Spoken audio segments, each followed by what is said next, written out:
You're listening to AI Prism from Seoul Economic Daily. If you hold Samsung Electronics, SK Hynix, or any Korean tech ETF, today's KOSPI session is directly relevant to your position. Four numbers first. KOSPI closed at 7,730.82, down 4.52% or 366 points. That follows an 8.18% surge yesterday. The KOSPI volatility index hit 88.35 today, still near its all-time high of 91.23 set yesterday, which exceeded the 2008 financial crisis peak of 89.30. Samsung Electronics fell 6.06%. SK Hynix dropped 7.54%. It's Thursday, June 11th. Let's look at what this means for retail investors in Korea. The KOSPI has moved minus 5.54%, minus 8.29%, plus 8.18%, and minus 4.52% over the past four sessions. That is not a trend. That is a market in price discovery mode under extreme uncertainty. The proximate drivers are three: Middle East geopolitical risk resurfacing, caution ahead of the U.S. May CPI print, and AI capex cycle anxiety following reports that U.S. data center developer Crusoe canceled a 1.8 gigawatt facility construction plan. Here's what the numbers show.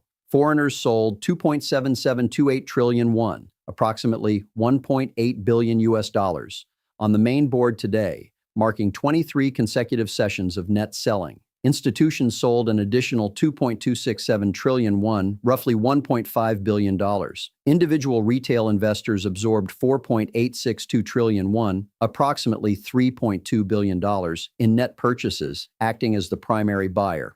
The margin loan balance stood at 37.929 trillion won, approximately 24.9 billion US dollars, as of June 9th.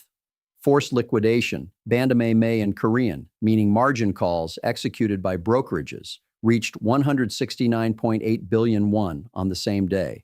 That is the highest level since October 18, 2023. Over three recent sessions combined, forced liquidation totaled 475.1 billion won, approximately $311 million.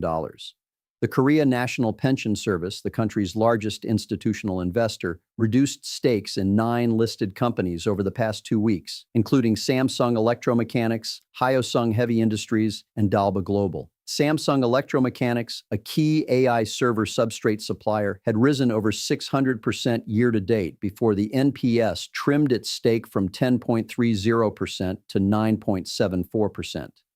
Year-to-date, Sidecar circuit breakers, temporary trading halts triggered when futures move 5% or more, have been activated 24 times on the main board. The previous record was 26 times in 2008. There have been 13 sidecar activations on the KOSPI stack this year. So what does this mean for retail investors holding Korean positions?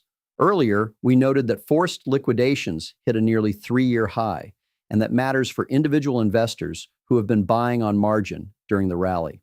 The combination of a 37.9 trillion won margin loan balance and a KOSPI near all-time highs suggests that position unwinds could amplify downside moves further before stability returns.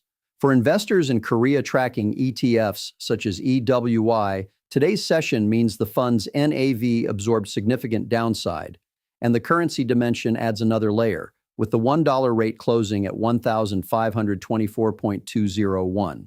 Still 17 consecutive sessions in the 1,500 range. Analysts at Hyundai Motor Securities noted that fundamental deterioration has not been confirmed and that the market should still be read as a momentum-driven environment. But the FOMC decision and Middle East developments remain the decisive near-term variables. What to watch? 1. The U.S. May CPI print, due later today Korean time. A result above consensus will increase Federal Reserve rate hike expectations and push Korean bond yields and the $1 rate higher. 2. FOMC meeting outcome. The committee's signals on the rate path are the single largest macro variable currently driving Korean market direction. 3.